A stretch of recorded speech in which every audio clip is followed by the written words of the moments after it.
Bismillahirrahmanirrahim. Assalamualaikum warahmatullahi wabarakatuh. Jadi tuan-tuan sekalian, pada video kali ini kami nak bercerita tentang salah satu kaedah terapi, iaitu yang namanya self talk terapi. Tuan-tuan sekalian, self talk terapi ini sangat penting sebab kadang-kadang kita memerlukan terapi. Tapi dalam masa yang sama kita tak ada coach atau tak ada siapa yang terdekat dengan kita yang boleh bimbing kita. Jadi penting untuk kita tahu sedikit tentang self talk terapi ini, tuan-tuan sekalian. Jadi self talk terapi ini tujuan dia untuk kita berdamai dengan diri kita. Kerana tuan-tuan sekalian, mostly punca masalah itu adalah daripada diri kita, daripada dalaman diri kita. Maksudnya macam ni, kalau kita tenang, tuan-tuan sekalian, kalau kita tenang, apa sahaja yang berada di luar diri kita ini, atau sebesar mana masalah pun, tapi bila mana kita tenang, bila kita menggunakan kacamata kita yang betul ataupun yang jernih ataupun yang bersih, maka apa sahaja masalah yang luar ni kita dapat lihat dengan pandangan yang lebih baik, dengan pandangan yang lebih jernih. Maksudnya bila pandangan yang lebih jernih kita gunakan, kacamata yang lebih baik kita gunakan, maka kita dapat selesaikan ataupun kita dapat melihat masalah itu dengan lebih baik berbanding kita guna kacamata ataupun kita melihat sesuatu itu dengan kacamata yang tidak baik. Jadi tuan-tuan sekalian, pentingnya self talk terapi ini. So bila kita lakukan self talk terapi ini, insya-Allah diri kita akan jadi lebih tenang.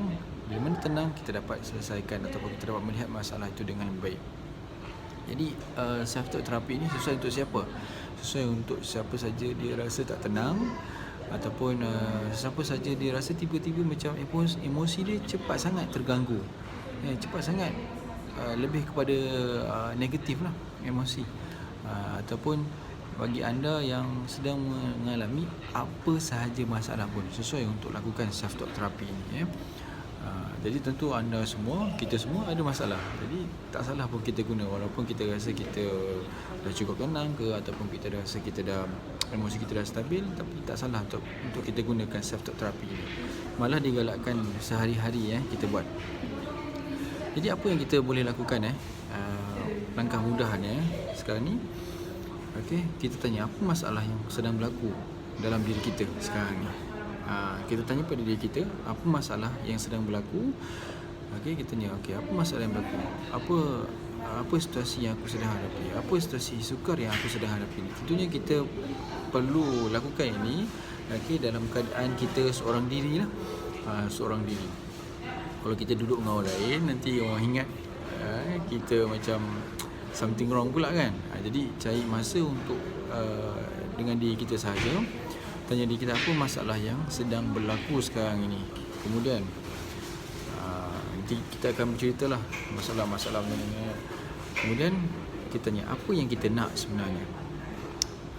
Mostly kita akan cakap kita sebenarnya nak tenang, kita sebenarnya nak bahagia, kita sebenarnya hati kita nak damai.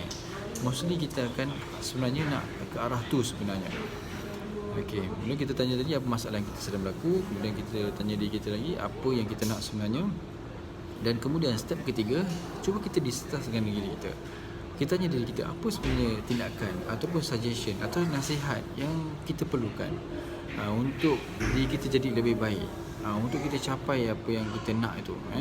Maksudnya bahagialah. Kalau kita nak capai diri kita itu ke arah yang membahayakan, maknanya dia tak sesuai lah. Maka kita boleh dialog balik dengan diri kita, tuan-tuan dan sekalian.